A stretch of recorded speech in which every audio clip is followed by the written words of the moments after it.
બે રાજ્યો, બે તાકાત. એક તરફ બિઝનેસનું પાવરહાઉસ ગુજરાત, તો બીજી તરફ બોલિવૂડનું ધબકતું હૃદય મહારાષ્ટ્ર.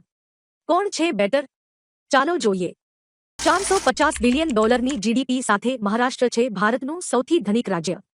પણ એને ટક્કર આપે છે ભારતનું સૌથી મોટું નિકાસકાર રાજ્ય ગુજરાત. $150 બિલિયન સાથે છે ભારતનું નંબર 1 રાજ્ય.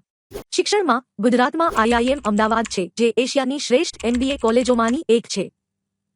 મહારાષ્ટ્રમાં આઈઆઈટી બોમ્બે છે, જ્યાંના વિદ્યાર્થીઓ વિશ્વની ટોચની કંપનીઓમાં કામ કરે છે.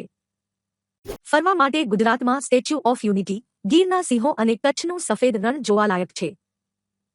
મહારાષ્ટ્રમાં સપનાનું શહેર મુંબઈ, અજંતા એલોરા અને મહાબળેશ્વર છે, જ્યાંની સ્ટ્રોબેરી વિશ્વભરમાં પ્રખ્યાત છે. ખાવાના શોખીનો માટે ગુજરાતમાં ઢોકળા, ફાફડા અને ખાંડવી, અને મહારાષ્ટ્રમાં પાવભાજી અને વડાપાવ. તમે કયા શહેરથી જુઓ છો? કમેન્ટ કરો અને પેજ ફોલો કરો.